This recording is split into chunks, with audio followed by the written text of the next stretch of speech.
Param Sundari is a must-watch if you are a Keralite. Yeah, that was quite the statement and I'll get to that in a second, but first a bit of setup. Param Sundari graced us with its first trailer back in August and it caused quite a stir back then in the cinephile community, with the release of the film met with nothing short of polarized opinions, to say the least, leading to boycotts, especially among the South Indian moviegoers.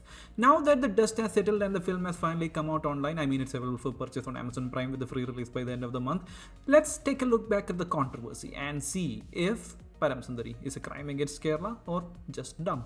A bit of housekeeping, there will be some awkward pacing and strange cuts in this video as if it has been stitched together from 3 separate videos. Well, that is because it actually is. Originally I was planning to release 3 separate videos, but now I feel like it's best to release just one video. So excuse the jarring nature of this video. Now let's get into it. Is Param Sundari weaponized cultural warfare created with the sole intention of negatively stereotyping my glorious home state of Kerala, or is it a non-self-aware so bad it's good comedy masterpiece that highlights the current sorry state of Bollywood more than anything? But before we get any further, I am the Indian movie critic, and for more takes that are short, unbiased and definitely worth your time, please click the follow button. It's there, right at the bottom of your screen. Yeah, it's right there. Okay, thank you. Let's go. So, the current social media discourse surrounding Param Sundari is abuzz with content creators, especially from the South Indian side, requesting all filmgoers to stay clear of the movie for its culturally insensitive and negatively stereotypical representation of Kerala.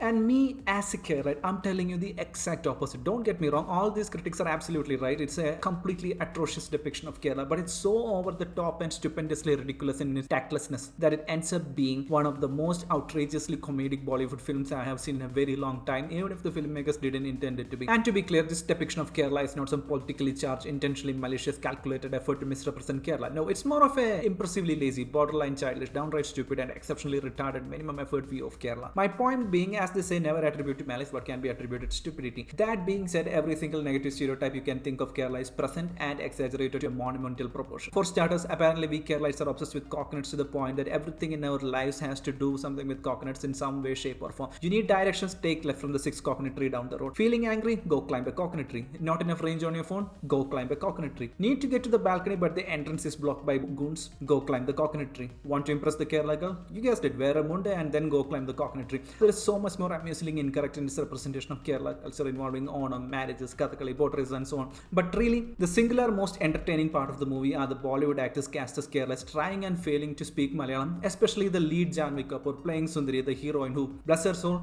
despite all the dialect coaching, has no idea how to speak even one line in Malayalam convincingly. Why couldn't they hire Malayali actors or a dubbing artist might be a relevant question, but let's not think that far ahead because the filmmakers clearly didn't. And speaking of native Keralites, it would have made so much more sense to have a backstory where Sundari and her sister, who are supposed to be native Keralites, were maybe raised outside of Kerala, which could explain the fluent Hindi but the broken Malayalam. Is the film so lazy that it couldn't make up one line of dialogue for this to make sense? I think I got the answer to this question when Sundari and her sister, both native Keralites mind you, during the emotional climax of the film, have a deeply poignant conversation in Hindi, alone, in their home. Native Keralites, mind you. To be completely transparent, the movie also presents the Delhiite leads as some kind of dumb, crass, tactless people who lack common sense and basic manners. There is literally a scene where our Northie leads retrospect for a few minutes about the cultural insensitivity and lack of respect for other cultures. If the filmmakers pondered on this rare moment of self-reflection for more than a minute or so, the irony would have been very clear to them. But alas, this movie, this monolith of Bollywood sleaziness would no longer exist, and that would be a world where I don't want to live in anymore. Keeping the controversies aside, is Param Sundari actually any good, or is it just another cliche by the numbers uninspired Bollywood rom-com? No.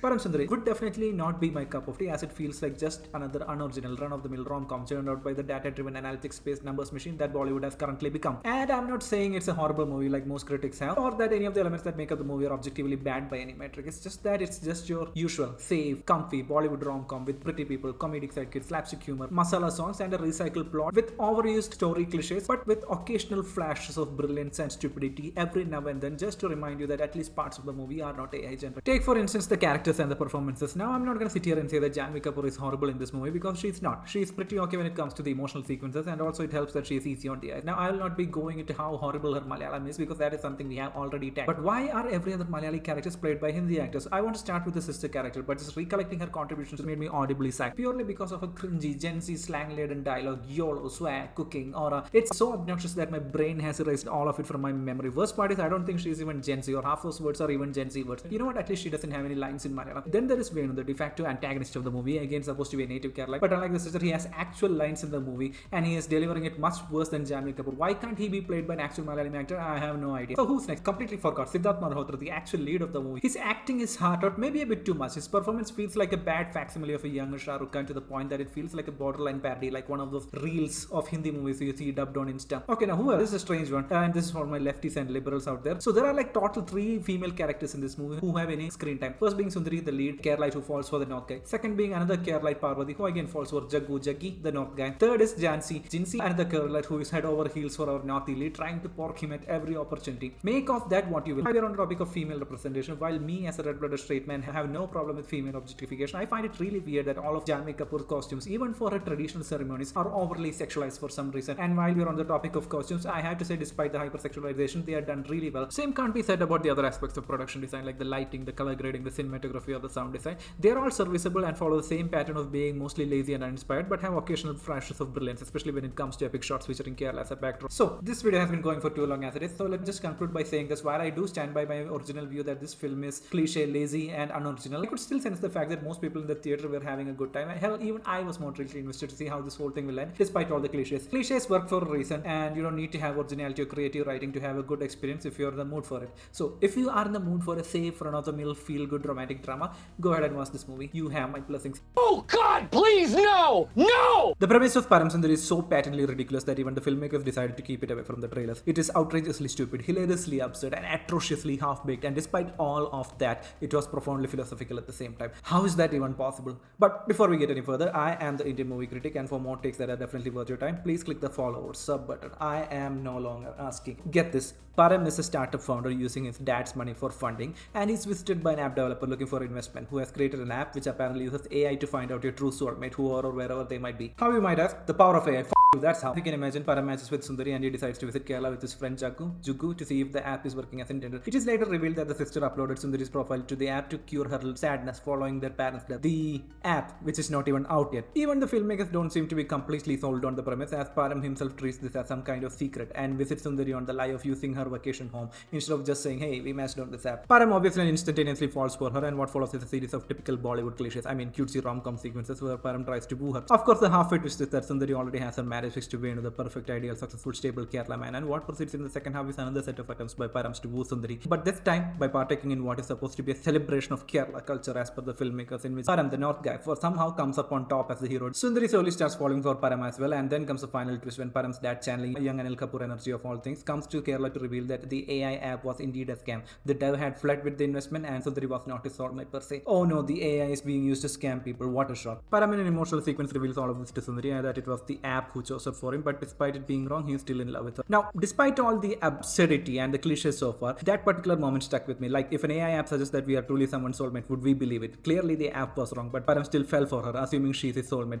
Obviously she's a likable person, but definitely not his usual type. Have we as a society come full circle to the process of arranged marriage? The parallel of Param mistakenly finding love through the scam app, while Sundari being reluctant to marry Venu despite him being perfect in every way and with the full support of her loved ones. It's kind of ironic. I don't think the movie is intellectually equipped to handle such depth, and neither was Sundari, the silly uptight Kerala lady who promptly gets pissed off and fucks off to marry Venu. I mean, you can guess what happens next. Param returns to Sundari after a speech from the dad about true love or something. Param convinces Sundari to run away with him by climbing a coconut tree of all things. I guess this is supposed to be some layered symbolism about him accepting of her culture or something. No idea. And they run away together, and then the movie ends with a masala song for absolutely no reason. To conclude, Param Sundari is a soft and comfy by the numbers Bollywood rom-com which occasionally does a few things interesting to make it worth watching. As for the controversies, never attribute to malice what can be attributed to stupidity. Closing thoughts, Param Sundari felt like a North Indian toddler who came to Sounditya for the first time and gets out of the train and sees our people and asks loudly in front of everyone, "Mommy, why are all the people black?" This is not an exaggeration, there is an equivalent sequence in the first 15 minutes. As a Keralite though, I do wish they had taken it a bit further and gone for a complete home run. Maybe a scene where Param trips up some mundu wearing curly hair, dark skinned guy and he comically falls and shouts, "Ayyo, I dropped my parota beef." Maybe next time in the sequel, I guess. Till then, like, follow, sub, the usual. Until next time, bye.